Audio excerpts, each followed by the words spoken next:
ఓం శాంతి. Anitha Didiji class. ఒక రాజు ఒకసారి ఇలా అనౌన్స్మెంట్ చేసినారు పూర్తి రాజ్యంలో, రేపు నేను రాజ్య సింహాసనం వదిలిపెడుతున్నాను, ఈ రాజ్యంలో అందరికంటే ధనవంతులు ఎవరో వారికి రాజ్య సింహాసనం ఇస్తాను అని. ఈ సమాచారం పూర్తి రాజ్యంలో వ్యాపించింది. అందరూ వారి వారి ఆస్తుల లిస్టును లెక్క పెట్టుకుంటూ ఉన్నారు. నదీ తీరాన ఒక ఫకీర్ ఉండేవాడు. ఈ సమాచారం విన్నడు. అందరికంటే ధనవంతులు ఎవరైతే ఉంటారో వారిని రాజ్యసింహాసనంపై కూర్చోబెట్టి రాజు సింహాసనం వదులుతున్నాడు అని. అయితే నేను కూడా ఆ రాజ్యసభకు వెళ్తాను అని ఇక వెంటనే ఆ ఫకీర్ తనకున్నటువంటి ఆ ఒక్క గుడిసె కూడా తగులబెట్టేస్తాడు. ప్రజలందరూ పిచ్చివాడనుకుంటారు. ఉన్న ఒక్క గుడిసె కూడా కాలబెట్టి రాజ్యసభకు ఎందుకు వెళ్ళుడు అని. రెండో రోజు రాజ్యసభకు పెద్ద పెద్ద అమీరులు గుంపులు గుంపులుగా వచ్చినారు. అందరినీ రాజు పిలిచి ఏమేమి ఆస్తులు ఉన్నాయి వినిపించండి అని అంటూ ఉంటే అందరూ వినిపిస్తున్నారు. ఆ గుంపులో ఈ ఫకీరు కూడా ముందు ముందు రావడానికి ప్రయత్నిస్తున్నాడు. అందరూ వెనుకకు నెట్టేస్తున్నారు. ఆ సమయంలో రాజు దృష్టి ఫకీర్పై పడింది. రాజు తనను ముందుకు పంపించండి అని అంటే, లేదు మహారాజా, ఆ ఫకీరు ఏమీ లేనివాడు, ఒక గుడిసె ఉండేది అది తగులబెట్టుకున్నాడు, తను ఒక ఫకీర్ అని చెప్తున్నారు అందరూ. ఇక రాజు తననైతే ముందుకు రానివ్వండి, వింటే సరే కదా, ఏముంది తనకు తెలుస్తుంది కదా అని పిలిచి రాజు అడిగినాడు, వినిపించు, నీ దగ్గర ఏముంది? అప్పుడు ఆ ఫకీర్, మహారాజా, నిన్నటి వరకు నేను ఒక గుడిసెకు యజమానిగా ఉండేది, మరేమైంది? నిన్ననే దానిని నేను నిప్పంటించిన, మరిప్పుడు నీ దగ్గర ఏముంది అని రాజు అడిగితే, ఈ భూమి మొత్తం నాది, ఆకాశం మొత్తం నాది, ఈ గాలి మొత్తం నాది, అన్ని నదుల నీరు నావే, ఏ నదిలో నేను నీరు త్రాగడానికి వెళ్ళినా తిరస్కరించదు, ఈ గాలి నేను పీల్చుకుంటే గాలి నన్ను ఆపదు. మహారాజా, ఈ ప్రపంచం మొత్తం నాదే, మీరు కూడా నావారే, నేనే అందరికంటే ధనవంతుడను అని అంటాడు ఆ ఫకీర్. అప్పుడు రాజు, నీవే రాయిక, నీవే ఈ సింహాసనానికి యోగ్యుడవు అని అంటాడు. అంటే పొందాలి అన్నప్పుడు మొదట స్వయాన్ని ఖాళీ చేసుకోవలసి వస్తుంది. నాది నాది అన్నదంతా ఖాళీ చేయండి, అప్పుడు భగవంతుడు మనవారవుతారు. లేదంటే పిడికిలి ఎంత బిగించి పెట్టుకుంటే ఆ పిడికిలిలో వస్తువు అంతే తక్కువ వస్తుంది. ఎంత పిడికిలిని వదులు చేస్తే వస్తువు ఎక్కువ వస్తుంది. ఇసుకతో ఎప్పుడైనా ఆడినరా? దీదీజీ అడుగుతున్నారు. మీరు ఇసుకను పిడికిలిలో తీసుకొని దాన్ని ఎంత బిగిస్తే అంత ఇసుక తగ్గిపోతుంది. పిడికిలి వదులుగా ఉంటే ఇసుక ఎక్కువగా ఉంటుంది. ఎంత టైట్గా ఉంటే అంత తక్కువ అవుతుంది. ఈ నాది నాది అని నశించే జగత్తును వదిలేస్తే ఆత్మజ్యోతి వెలుగుతుంది. హే అర్జున్, వీరందరూ మరణించే ఉన్నారు. ఈ మాట ఎవరు ఎవరితో అన్నారు? ఒక అర్జునుడికే శ్రీకృష్ణుడు చెప్పినరా? మనమే అర్జునులం, మనకే భగవంతుడు చెప్పినారు. హే అర్జున్, అంతా మరణించే ఉంది. ఈ కళ్ళతో ఏదైతే చూస్తారో ఈ కళ్ళెదురుగానే సమాప్తం అవుతుంది. అప్పుడే కదా బాబా అంటారు, మృత్యువు తలపై నిలబడి ఉంది అని. ఈ వినాశనం ఎప్పుడు జరిగేది ఉంది? గతంలోని మురళీలలో బాబా అన్నారు, ఈరోజు మురళీలో కూడా ఉంది. వినాశనం ఎప్పుడు జరుగుతుంది? మనం సంపూర్ణం కాకపోతే వినాశనం జరగదు. మరి వినాశనం ఎప్పుడవుతుంది? వినాశనం ఎవరిది వారే స్వతంత్రంగా చేయాలి. వాస్తవానికి మనం వినాశన సమయంలో ప్రవేశించి ఉన్నాము అంటున్నారు దీది. బాబానే కొన్ని నిశానీలు చెప్పి ఉన్నారు. ఎప్పుడైతే అన్ని సత్తాలు కలిసి కదులుతాయి, విధ్వంసం చేస్తాయి, అప్పుడు భావించండి వినాశన కాలంలో ప్రవేశించినము అని. 5 తత్వాలు, సివిల్ వార్స్, ఇంటర్నేషనల్ వార్స్, ఇప్పుడు ఇవన్నీ కలిసి కలిసి కార్యం చేస్తున్నాయి. మనం వినాశన కాలంలో ప్రవేశించినాం. బాబా ఇది కూడా చెప్పినారు, ఇలాంటి టైం ఒకటి వస్తుంది, ప్రతి ఆత్మ హృదయం నుంచి వెలువడుతుంది. ఇప్పుడు ఈ ప్రపంచం ఉండే యోగ్యంగా లేదు.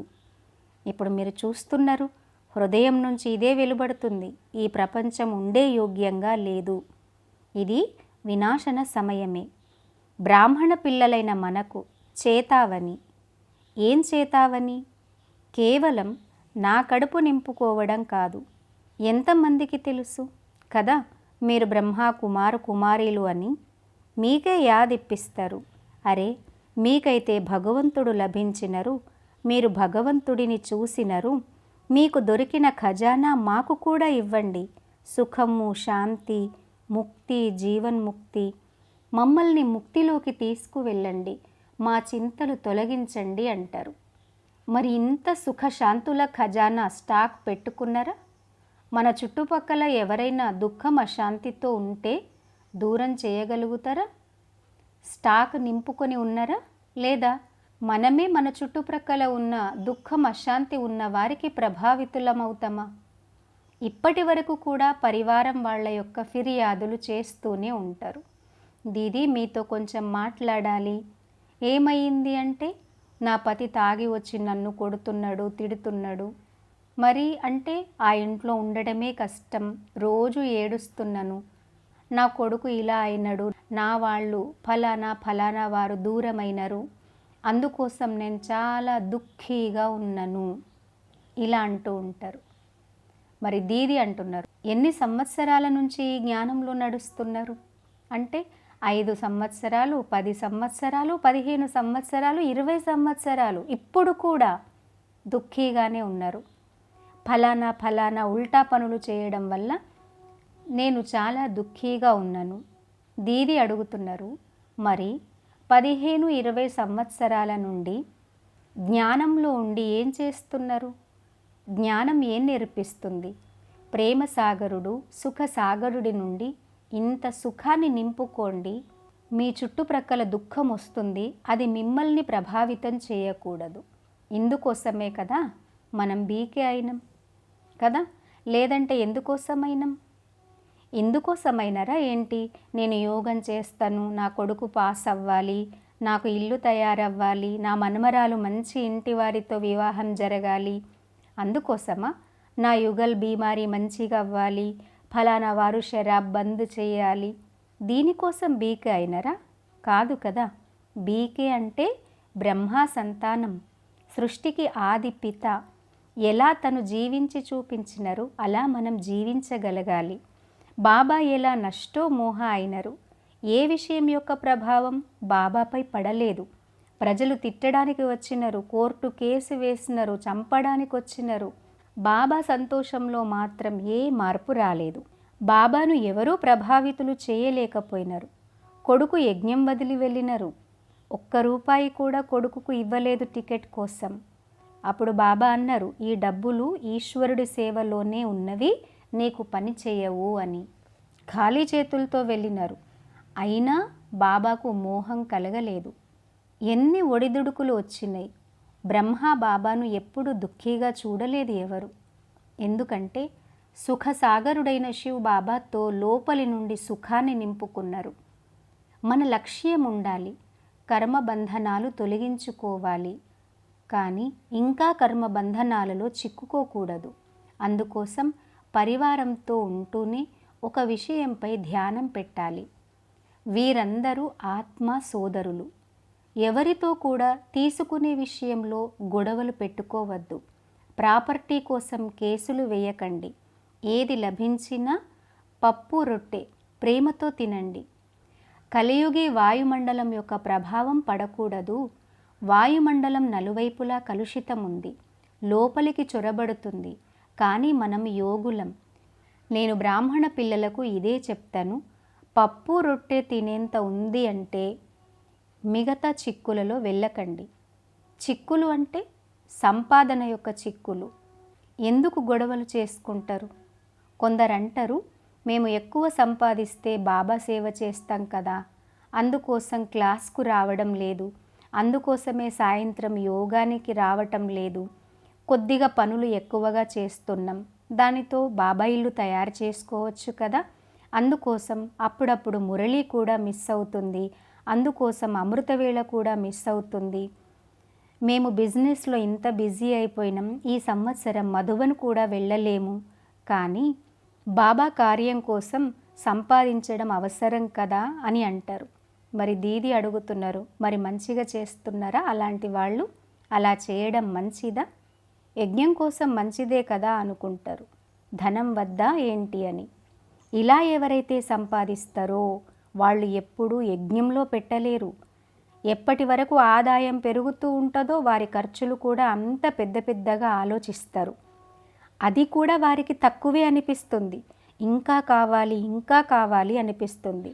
అందుకోసం పప్పు రొట్టె తినేంత ఉన్నది అంటే రిటైర్డ్ అయి కొంత లభించి ఉంటుంది, కొంత బ్యాంకులో ఉంటుంది, మంత్లీ ఇన్కమ్ వస్తుంది, నడుస్తుంది కదా.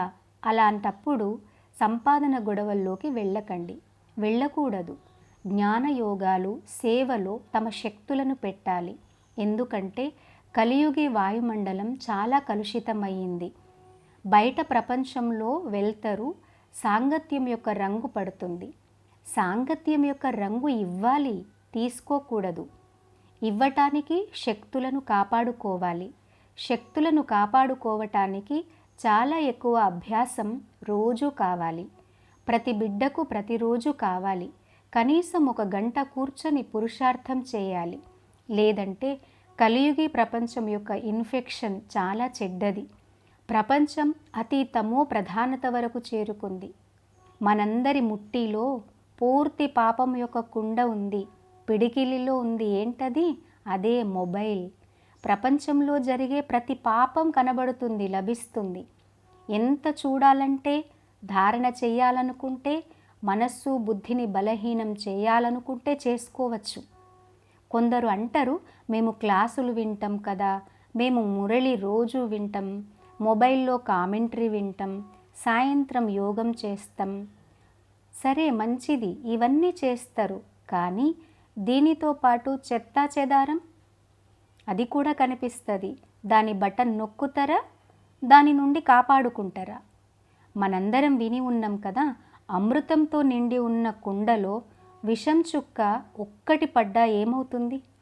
2-4 అశుద్ధమైన దృశ్యాలు చూసినా చాలు, క్లాస్, యోగం, Murali, commentary, total result minus అంటున్నారు దీది. అందుకోసం అవసరం లేదు చాలా క్లాసులు మొబైల్లో వినడం. రోజు నోట్బుక్ పెన్ తీసుకొని క్లాస్కు రండి. మొబైల్ తెరవకుండా మురళి చదువుకోండి. ఎగ్దం విద్యార్థులై ఈరోజు నా బాబా నా కోసం ఏం చెప్పినారు, ఈరోజు ఫ్రెష్ హోంవర్క్ వినండి. పూర్తి దినం మురళిపై ధ్యానం పెట్టండి. 4-5 సార్లు మంచిగా రివైజ్ చేయండి. అన్ని క్లాసుల కంటే ఇది పెద్దది, మురళి క్లాస్. ఎవరి క్లాసులైతే వింటున్నామో వారు మహారథులుగా ఎలా అయినరు? వాళ్ళు ఏం విన్నారు, ఏం చదివినరు? దాదీల సమయంలోనైతే మొబైల్స్ ఎక్కడ ఉన్నాయి, వాళ్ళేం విన్నారు? మురళీధరుని మురళి నుండే అన్ని విషయాలు వెలువడతాయి. అందుకోసం ధ్యానం పెట్టండి. మనం శక్తులను పెంచుకోవడానికి ఒక సమయం మనకు సైలెన్స్ పీరియడ్ చాలా ఉండాలి, చాలా ఉండాలి. బోర్ వచ్చే విధంగా సైలెన్స్ కాదు. ఇది అభ్యాసం చేయడానికి, నోట్బుక్ వ్రాసుకోవడానికి, లేదా దృఢ సంకల్పం తీసుకొని స్వపరివర్తన చేసుకునేదిగా ఈ విధంగా సైలెన్స్ పీరియడ్ ఒకటి ఉండాలి. మనసు బుద్ధికి ఈ ప్లాన్ ఉండాలి. కేవలం వినడం వినడం వినడం కాదు. దీనిని బాబా ఏమంటారో తెలుసా? ఇలా అయితే భక్తి మార్గం యొక్క కన్రస్, కేవలం చెవులకు మాత్రమే ఆనందం. భక్తి మార్గంలో అనేక కథలు విన్నాం. ఎప్పుడు భక్తి మార్గంలో కర్మలో తీసుకురావటానికి అర్థం చేయించలేదు, కేవలం వినడం అంతే. ఏ విధంగా? ఒక ఉదాహరణ. ఒక సేఠ్ ఒక మహాత్మ దగ్గరికి రోజు వెళ్ళేది సత్సంగం వినడానికి. అడవిలో కూర్చోవడానికి భూమి కూడా సరిగా ఉండదు. వెంట ఒక తివాచి తీసుకొని వెళ్ళి కూర్చొని వినేవారు. వచ్చేటప్పుడు ఆ తివాచి దులిపి తెచ్చుకునేవారు. ఆ సేట్ రోజు సత్సంగం చేయడం వల్ల వ్యాపారంలో చాలా లాభం కలుగుతుంది, పనులు పెరుగుతున్నాయి. ఇదంతా మహాత్మ కృప, ఆ సత్సంగం యొక్క కృప అని భావించి ఒకరోజు సత్సంగం వెళ్ళడానికి సమయం లేకపోతే మిస్ చెయ్యకూడదు అనే భావనతో తన కొడుకును ఆ కింద పరుచుకొని కూర్చోవడానికి అది ఇచ్చి సత్సంగానికి పంపిస్తాడు. ఆ రోజు సత్సంగంలో గురూజీ అన్నారు, సదా సత్యమే మాట్లాడాలి, ఎప్పుడూ వ్యవహారంలో అవినీతి ఉండకూడదు, మొత్తం సృష్టి మన పరివారమే, అందరికీ మేలు జరగాలి అని ఆలోచించు. ఇక ఆ సత్సంగం విన్న తర్వాత ఆ కొడుకు వాపసు వచ్చి తరువాత దుకాణంలో అన్ని వస్తువులకు అసలు రేటు చెప్తూ అమ్ముతున్నాడు. ఎక్కువ తక్కువ తూకం చేస్తూ ఇచ్చేస్తున్నాడు. సేఠజీ చూస్తూనే ఏంటి ఇలా చేస్తున్నవని అడిగితే కొడుకు అంటాడు, గురువు నిన్న సత్సంగంలో చెప్తూ ఉండినరు నిజాయితీగా ఉండాలి, అబద్ధం చెప్పకూడదు అని. సేఠజీ వెంటనే 2 దెబ్బలు కొడతాడు కొడుకును. అందుకోసం పంపించినానా నిన్ను? మరెందుకోసం పంపించినారు పితాజీ అని అంటారు. చూడండి, ఏం చేయాలి? సత్సంగంలో కూర్చున్న తివాచి వచ్చేటప్పుడు దులిపినట్టుగా అక్కడ విన్న జ్ఞానం కూడా వెంబడి తీసుకొచ్చుకోకూడదు. కేవలం వినడమే, ధారణ చేయరు. మీ జేబులో ఉన్న డబ్బు మీది కాదు, ప్రభువు తాకట్టు అది. వారు అడుగుతారు ఏం ఖర్చు చేసినారు అని.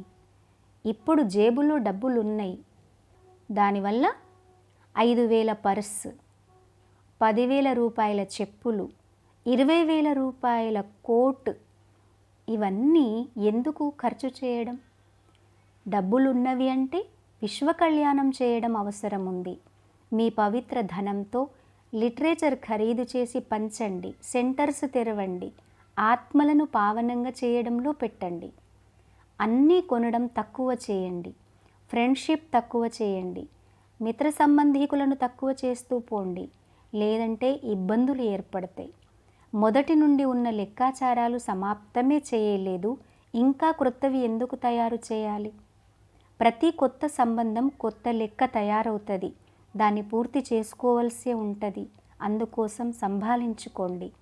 క్రొత్త స్నేహితులు, క్రొత్త సంబంధాలు జోడించకండి. కుటుంబ వ్యవహారాలలో వెళ్తే, ఒకరి కుటుంబాలలో ఒకరు వెళ్తే ఏమీ దొరకదు. ప్రతి ఒక్కరూ ఈ చాకలి రేవుకు మురికిని తొలగించుకోవడానికే వస్తారు. రెడీమేడ్ దేవతగా ఎవరు రారు, దేవతగా అవ్వటానికి వస్తారు. అరే బీకే ఇప్పుడే దేవత కాదు, మురికిని తొలగించుకుంటున్నారు, శుభ్రం అవుతున్నారు.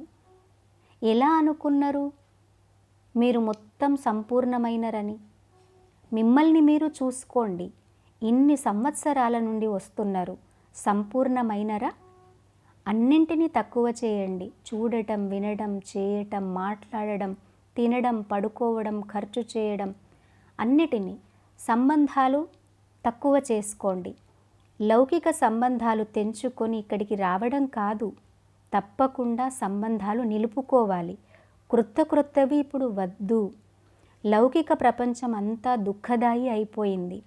మనం ఇతరులను గందరగోళం నుండి బయటకు తీసేవాళ్ళం, ముక్తి జీవన్ముక్తి యొక్క ద్వారాలు తెరిచేవాళ్ళం.